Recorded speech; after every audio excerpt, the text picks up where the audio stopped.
अस्सलामुअलैकुम, क्या हाल चाल है। उम्मीद है कि सब ठीक ठाक होंगे, खैर खैरियत से होंगे। तो अल्हम्दुलिल्लाह हम भी सब ठीक ठाक हैं। और जी आज तो नया साल भी शुरू हो चुका है 2024। तो आप सबको 2024 बहुत ज़्यादा मुबारक हो और उम्मीद है कि आपका ये पूरा साल अच्छा गुजरेगा इंशाअल्लाह। अल्लाह ताला से दुआ है आप सब जितने भी देखने वाले हैं और जो नहीं भी देख रहे हैं, और साथ मेरे और आप सब के बहुत अच्छा खुशियों से भरा सेहतमंद ज़िंदगी गुजारने वाला ये पूरा साल गुज़रे। पूरा साल नहीं, मैं कहती हूँ पूरी ज़िंदगी आप सब की खुशियों से भरी हुई रहे। आप लोगों की जो जो जायज़ ख्वाहिशात हैं अल्लाह ताला सबकी पूरी करे। साथ मेरे आप लोग भी मेरे लिए दुआ कीजिएगा। मैं आप सब के लिए दुआ करती हूँ कि आप लोग सब का नया साल बहुत ही अच्छा, खुशियों से भरा, आप लोगों के तमाम नेक मकासद जो है ना वो सब आप लोगों के पूरे हों इस साल इंशाअल्लाह, आमीन। अच्छा जी, आज जो है ना मैं बना रही हूँ गंजाखी। तो गंजाखी क्या है, ये जो है ना उर्दू में, शायद इसको उर्दू में पता नहीं कौन सा ज़बान है, उसमें खजूर बोलते हैं। और जी हम लोग जो है ना पठान लोग वो इसको गंजाखी बोलते हैं।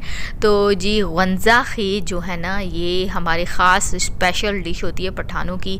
तो जब भी कोई मतलब कि मेहमान आते हैं या फिर कोई जैसे कि ख़ास तौर पर जैसी बेटी जो है ना शादी हो जाती है ना, जब वो माँ के घर जाती है पहली मर्तबा, तो वहाँ से ये उनके माँ की तरफ से जो है ना, माँ बाप की तरफ से ये मतलब कि सौगात दी जाती है।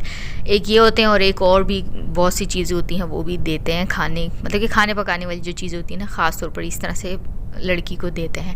ठीक है, ज़रूरी नहीं है कि बस जो लड़की शादीशुदा हो जाए फिर वो घर जाए तो तब उसको ये मिले, वैसे भी आमतौर पर बना सकते हैं। ठीक है जी। तो जी आज उसकी रेसिपी आप लोगों के साथ शेयर करती हूँ। बहुत ही मज़ेदार बनते हैं और बहुत ही मतलब कि इसका कोई वो भी नहीं है कि भाई बिस्किट वगैरह खा रहे हैं, बिल्कुल आटे से बनते हैं, जो आम आटा होता है ना घर का उससे बनते हैं, तो बहुत ही अच्छे बनते हैं। मुझे तो बहुत ज़्यादा स्पेशली पसंद है। ख़ास तौर पर मुझे ना गुड़ के ज़्यादा पसंद है, चीनी वाले मुझे ख़ास पसंद नहीं है। तो गुड़ वाले मैं आज बना रही हूँ। तो मैंने क्या किया, थोड़ा सा मैंने पानी लिया पतीले में और जी उसको थोड़ा सा उबाला है। उबाला तो नहीं है, बस साथ ही मैंने इसके अंदर गुड़ डाल दी है। जितना आप लोग मीठा पसंद करते हैं ना वैसे गुड़ डालें। मैं तो कहूँगी कि गुड़ ज़्यादा डालें और उसको ना फिर पकाने दें और उसका जो पानी है ना वो थोड़ा सा कम रह जाए, यानी कि 1 गिलास रह जाए या फिर 2 गिलास रह जाए। अगर आपका आटा ज़्यादा है तो फिर ज़्यादा सही है, मतलब कि 2 गिलास या 1 गिलास जितना काफ़ी है। ठीक है, क्योंकि थोड़ा सा गाढ़ा होगा तो उसका मीठा जो है ना वो आटे में आएगा। तो यहाँ पर मैंने ना आटा अच्छा खासा ले लिया। आप लोग कब देख रहे हैं, ये मैंने भर भर के अच्छे खासे डाले। मुझे समझ ही नहीं आ रही थी, मैं सिर्फ 1 कप ही डाले थे तो हमारा काफ़ी था। हम सिर्फ 3 लोग अभी घर में, तो इतने ज़्यादा की क्या ज़रूरत थी। मैंने तो पूरे मोहल्ले, पूरे गाँव के लिए बहना बनाना स्टार्ट कर दिया। मुझसे ऐसे ही होता है, चाहे कुछ भी हो ना, मैं पूरे मोहल्ले के लिए ऐसे बनाती हूँ जैसे पूरे मोहल्ले के लिए बना रही हूँ। उस टाइम नहीं मुझे पता चलता है मैं चावल बना रही हूँ या दाल बना रही हूँ। ख़ास तौर पर जो दाल चावल ये चीज़ होती है ना, इसकी मुझे समझ नहीं आती। मैं इतने ज़्यादा निकाल लेती हूँ, समझ नहीं आती कि ये फिर पकने के बाद इतने ज़्यादा हो जाएंगे। तो इसी तरह अभी मैंने ये आटा भी अच्छा खासा निकाल लिया। आप लोग अगर बनाए ना तो सिर्फ 3 कप का ही बनाएं। जो आम चाय वाले कप होते हैं ना वो 3 कप या 4 कप उठा लें, बस आप लोगों के काफ़ी हैं, इससे ज़्यादा मत उठाएं। अच्छा जी, यहाँ पर मैंने आटा भी बाउल में डाल दिया है। ठीक है जी, इसे अभी गूंदना है। तो सबसे पहले मैंने इसमें नमक डाला है। नमक बिल्कुल थोड़ा सा डालना है, ½ टी स्पून जितना आप लोगों ने इसमें नमक डालना है, या इससे भी कम थोड़ा सा डालना है ताकि जो टेस्ट है ना वो थोड़ा सही रहे। और जी इसके बाद अब यहाँ पर मैंने बेकिंग पाउडर, बेकिंग सोडा जो होता है ना वो मैंने इसमें शामिल किया है। तकरीबन 1 टीस्पून भर के मैंने शामिल किया है। ठीक है, और ये आटा आप लोग देख सकते हैं, ये 1 किलो जितना आटा है, इसमें मैंने 1 टीस्पून शामिल किया है। अगर आप लोग 4 कप इस्तेमाल कर रहे हैं तो ½ टीस्पून आपने शामिल करना है। ठीक है, अब जी इसमें सौंफ शामिल करनी है। तो सौंफ अपने हिसाब से शामिल कर सकते हैं, कम या ज़्यादा। मुझे बहुत ज़्यादा पसंद है तो मैं थोड़ी सी ज़्यादा डालूँगी, तकरीबन 2 टेबल स्पून जितना आप लोग समझ सकते हैं, इतना मैंने इसमें सौंफ डाली थी। ठीक है, बस और ना अब इसके अंदर थोड़ा सा घी शामिल होगा। ये चीज़ें शामिल करने के बाद ना अब इसमें घी शामिल होगा। और जी यहाँ पर मैं आप लोगों को गुड़ दिखा रही हूँ, गुड़ का शीरा किस तरह से बनाना है। तो इसको हमने पका पका के ना थोड़ा सा गाढ़ा करना है, लेकिन मैंने यहाँ पे झटपट मैं कह रही थी जल्दी जल्दी हो जाए, तो इस वजह से ना, तो मैं वैसे आप लोगों को खुद से बता रही हूँ कि ना इसको थोड़ा सा गाढ़ा होने देना है। इसका जो पानी है ना मैंने बहुत ज़्यादा रखा था, ये जितना आटा है ना उससे भी ये ज़्यादा है। आम आटे की तरह हमने नहीं गूँधना, जैसे कि हम रोटियों के लिए गूँधते हैं ना वैसे नहीं गूँधना, बहुत ज़्यादा सख्त आटा गूँधना है। जैसे कि आप लोग समझ सकते हैं, जैसे समोसे के लिए नहीं गूंथते, समोसों के लिए ना बहुत ज़्यादा सख्त आटा गूंदना पड़ता है, इसी तरीके से हमने आटा गूंदना है। अब जी यहाँ पर जो है ना आटे में अब मैं घी शामिल कर रही हूँ, तो तकरीबन 5 से 6 टेबल स्पून मैं इसमें घी शामिल करूँगी। अगर आप लोग 3 से 4 कप इस्तेमाल कर रहे हैं तो 2 टेबल स्पून घी ही काफ़ी है, इससे ज़्यादा मत इस्तेमाल कीजिएगा, ठीक है। और जी ये जो आटा है ना जिसमें हमने घी शामिल किया था, अब इसको अच्छे से हाथों से मसल लेना है, और इसलिए करते हैं ताकि जो घी है ना ये आटे में अच्छे से मिक्स हो जाए, ठीक है।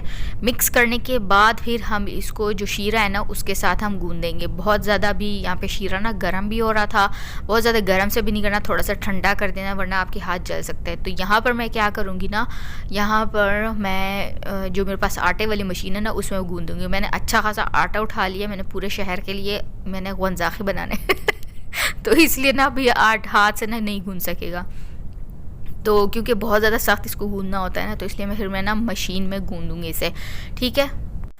और जी मैंने ढेर सारा 1 किलो आटा जो है ना वो मैंने मशीन में डाल दिया है, और मशीन को मैंने स्टार्ट कर दिया है। मतलब कि अगर मशीन में हमने गूंदना है ना तो मैं मशीन को पहले आपने बटन को घुमा देना है, उसको स्टार्ट कर देना है, उसके बाद आपने इसमें शीरा डालना है, ठीक है। अगर हाथ से गूंदना है तो ज़्यादा अच्छा है। अब यहाँ पे मैं पहले है ना थोड़े आराम से तरीके से है ना कप से उठा के डाल रही हूँ छालनी में, ताकि ना सही से नज़र भी आए आप लोगों को किस तरह से मैं इसमें शीरा डाल रही हूँ। लेकिन क्या हुआ, सारा जो शीरा है ना वो नीचे गिर रहा था, फिर मैंने कहा छोड़ो भाई, अब ना डायरेक्ट पतीला उठा लेते हैं और शीरा डालते हैं। तो इस तरह से फिर मैंने कर लिया। और जी अगर आप लोगों को लगे ना कि इसके अंदर शीरा बहुत ज़्यादा हो गया है और हार्ड नहीं हो रहा ये आटा, तो आप लोग फिर इसमें ना थोड़ा सा आटा और भी शामिल कर सकते हैं। अगर हाथ से भी गूंद रहे हैं ना तब भी ऐसे हो सकता है कि ज़्यादा डल गया है शीरा, तो फिर हम लोग इसमें थोड़ा सा आटा और भी शामिल कर सकते हैं, ताकि ना थोड़ा सा हार्ड डो इसकी बने। मेरी यहाँ पर इतनी हार्ड डो नहीं बनी थी, क्योंकि मैं मशीन में करी थी, मुझे समझ नहीं आ रही थी, तो मैंने ज़्यादा शीरा डाल दिया था। तो ये जो मैं आप लोगों को भी आटा दिखा रही हूँ ना, देखिए कितना सख्त है, लेकिन हमें इससे भी ज़्यादा हार्ड डो बनानी थी। ये इसलिए करते हैं हम लोग क्योंकि जब हम लोग इसकी शेप बनाते हैं ना तो फिर इसमें थोड़ी सी मुश्किल होती है, फिर ये फैल जाते हैं, तो हार्ड इसलिए बनाते हैं। जिस तरह के समोसे नहीं होते, अगर हम समोसों को बहुत ज़्यादा नरम पतला इस तरह से जैसे आम आटा गूंदते हैं ना रोटियों के लिए, अगर हम वैसे गूंदते हैं ना तो फिर वो फैल जाते हैं समोसे ना, इस वजह से।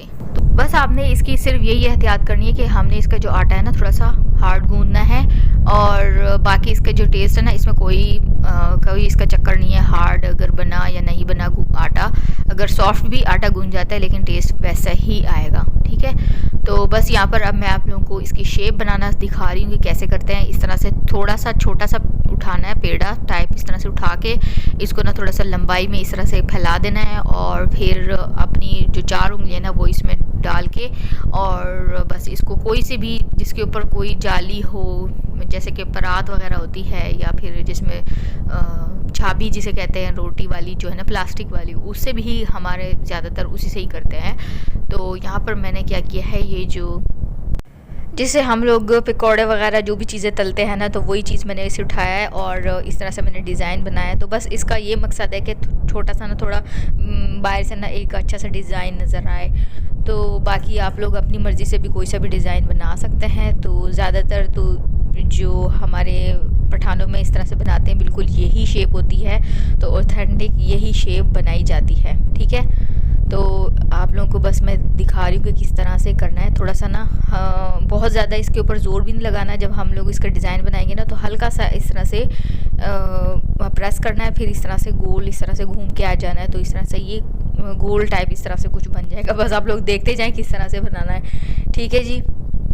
तो यहाँ पर जो है ना फ्राइंग के लिए मैंने तेल डाला हुआ है कढ़ाई में, और वो जब तक गर्म हो रहा था। और फ्राइंग के लिए आप लोगों को बताऊँ को बहुत ज़्यादा आप लोगों ने गर्म तेल में नहीं डालना, मीडियम तेल गर्म होना चाहिए, ना बहुत ठंडा होना चाहिए, ठंडे में भी नहीं डालना और ना ही बहुत ज़्यादा गर्म में डालना चाहिए, क्योंकि अगर आप लोग ठंडे में डालेंगे तो भी सही नहीं होगा, बहुत ज़्यादा हार्ड वो बनेंगे। अगर आप लोग बहुत ज़्यादा जो ऑयल है ना गरम होगा उसमें डालेंगे तो उससे क्या होगा कि आप लोग की जो ये वंजाखी यानी खजूर है जो है ना, ये बाहर से तो पक जाएंगी, लेकिन क्योंकि ये आटा है ना तो फिर अंदर से ये कच्ची रहेंगी। तो इस वजह से हमने इसको मीडियम फ्लेम पे बनाना है, मीडियम से भी थोड़ी सी कम, बहुत ज़्यादा दम वाली जो आँच होती है ना वो उस पर भी नहीं करना और बहुत ज़्यादा तेज़ आँच पे भी नहीं करना, मीडियम से थोड़ा सा कम, बहुत ज़्यादा कम नहीं, थोड़ा सा कम।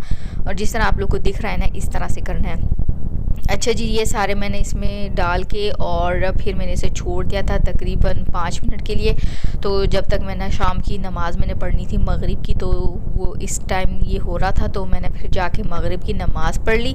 तब तक ये फ्राई हो गया था, 5 मिनट में मेरी नमाज़ भी हो गई थी। फिर जी नमाज़ पढ़ने के बाद ये जी आप लोग देख सकते हैं कि पहले नीचे थे, तेल के अंदर थे ये खजूरें गंजाखी, और अब जो है ना ऊपर आ गए हैं, तैर रहे हैं। तो इसका मतलब ये पकना स्टार्ट हो गए हैं, पक चुके हैं एक साइड से। तो अब मैं इसकी साइडें पलट लूँगी। तो इस तरह से आप लोगों ने करना है, तो आप लोग के बहुत अच्छे से बनेंगे, अंदर तक कुक होंगे, बहुत ही मज़ेदार बनेंगे। और जी आप लोग के ये जो है ना टी टाइम स्नैक भी बन सकते हैं। आप लोग इसे बना के ढेर सारे बना के और रख भी सकते हैं, आपके पूरे 1 महीने तक चल सकते हैं। 1 महीने तक ये ख़राब नहीं होंगे। आप अगर गर्मियाँ हैं तो आप लोग फ्रिज में भी रख सकते हैं, नहीं तो आप बाहर भी रख सकते हैं, ऐसा कुछ भी नहीं होता। हमारे तो बिल्कुल ठीक रहते हैं, परफेक्ट रहते हैं, कभी भी ख़राब नहीं हो, 1-1 महीने तक चल जाते हैं। अगर गर्मियाँ हैं तो आधे महीने तक, और सर्दियाँ हैं तो भाई पूरे महीने आप लोग इसे चला सकते हैं। मेहमान आए हैं जल्दी से इसको सर्व कर सकते हैं, कोई मेहमान आए उसको गिफ्ट भी कर सकते हैं, दे सकते हैं। और इसके अलावा जो है ना इसको टी टाइम स्नैक के तौर पर भी खा सकते हैं।